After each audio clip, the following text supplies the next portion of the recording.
S'isoler volontairement, être seul, peut paraître comme étant bizarre par son cercle proche qui va chercher à te faire sentir étrange d'aimer être seul. Mais ce qui est étrange, c'est pas ça. C'est qu'on essaye de te faire sentir que c'est normal d'être tout le temps entouré et que l'être moins, ça l'est moins. Alors que l'on aime tous nos petits moments à soi.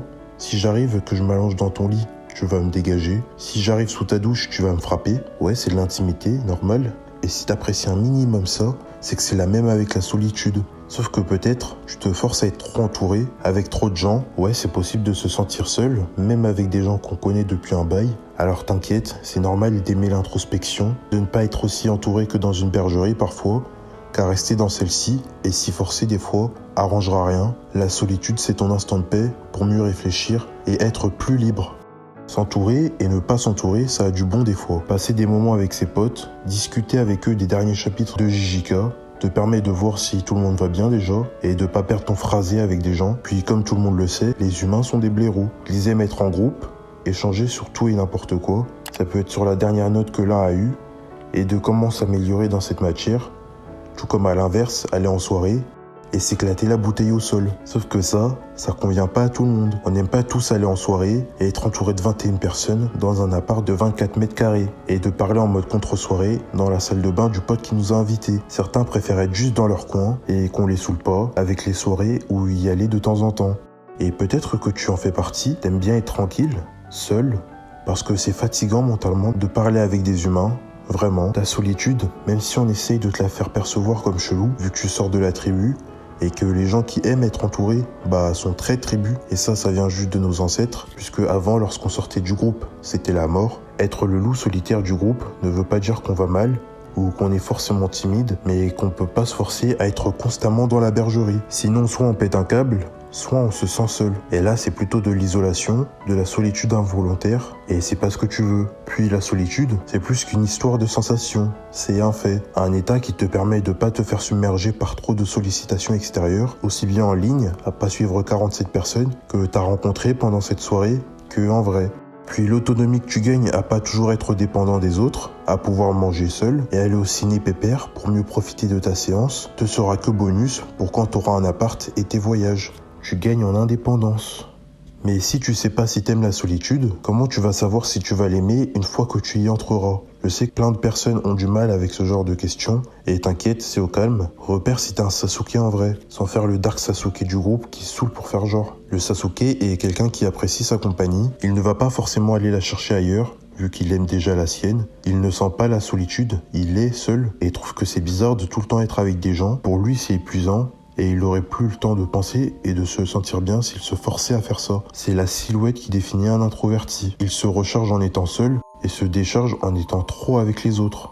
Même si c'est pas pour autant que le Sasuke n'aime pas voir ses amis, juste que le besoin peut être moins et même pas là quelquefois. Pas tout le temps l'envie de s'exprimer envers ses potes, mais rien qu'avec lui-même. Ça lui est vraiment suffisant. Si tu t'identifies à peu près dedans, c'est que tu l'es, et que la question de base de savoir si tu vas aimer la solitude se pose même pas. Tu l'apprécies déjà, mon Todo? À part si t'es plus un Naruto, quelqu'un qui a du mal avec la solitude, qui va devoir se connecter avec des gens pour bien câbler. Ça passe par faire la fête ou parler avec des inconnus dans la rue. Simplement être avec les frérots, il y serait wesh. Il préfère parler de ses problèmes avec ses amis pour extérioriser avec les autres ce qu'il ressent. Contrairement à l'introverti, lui c'est plus un extraverti. Il se recharge en étant avec les autres et se décharge comme Bimo en étant trop seul. Si t'es plus du côté du blond, t'auras plus de mal avec le fait d'être seul. Et si ça te convient, très bien. Les Naruto aiment ça et c'est leur moyen de se recharger. Te force pas si t'en as pas envie. Mais dans le cas contraire, en vérité, même les extravertis sont seuls. Et si tu comprends pas, je vais t'expliquer. On a tous nos moments à soi. Des instants où on kiffe faire les choses seul. Et fais pas genre que t'en as pas, car quand tu penses, tu es seul. T'entends pas la voix d'autres personnes, enfin normalement. Tu sais la petite voix dans ta tête qui te dit que tu dois aller te coucher. Ou bien quand tu dors et que tu rêves, tu es totalement seul. Et au lieu de le nier, faudrait le reconnaître. Parce que comme je te l'ai déjà sorti, la solitude, c'est plus qu'une sensation, c'est un réel état qui te laisse place à plus d'introspection. Je pense que les personnes qui n'admettent pas apprécier la solitude, mais un minimum, ont pas envie de s'introspecter et de passer en mode introversion, ce qui est dommage. Sauf que c'est compliqué de savoir qui tu es, de gérer tes problèmes internes, puis externes, du genre tes complexes ou tes études, si t'es tout le temps avec des gens et jamais avec toi-même. En plus, s'introspecter, c'est comme jouer à Docteur Maboul. Tu fouilles littéralement en toi.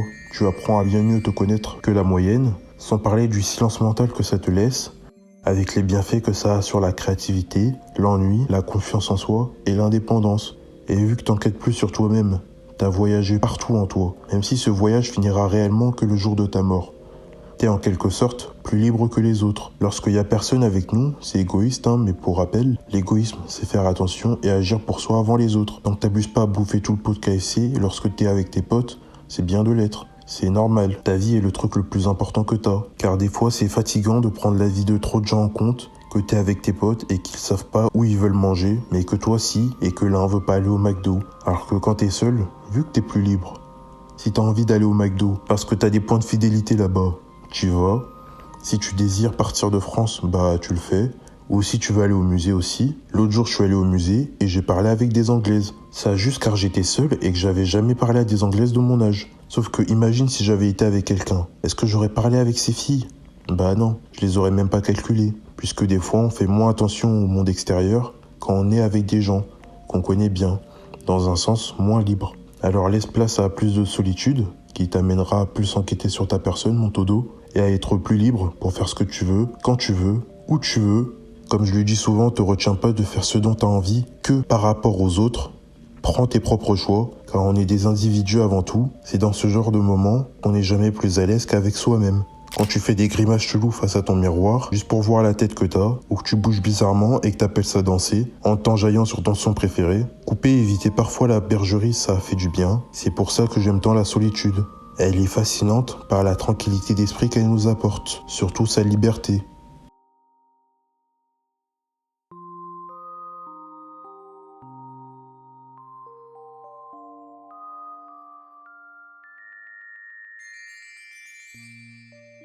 J'espère que la vidéo t'a plu. Je vise les 100 000 abonnés avant le 4 octobre, alors je t'invite à les rejoindre si t'en fais pas déjà partie.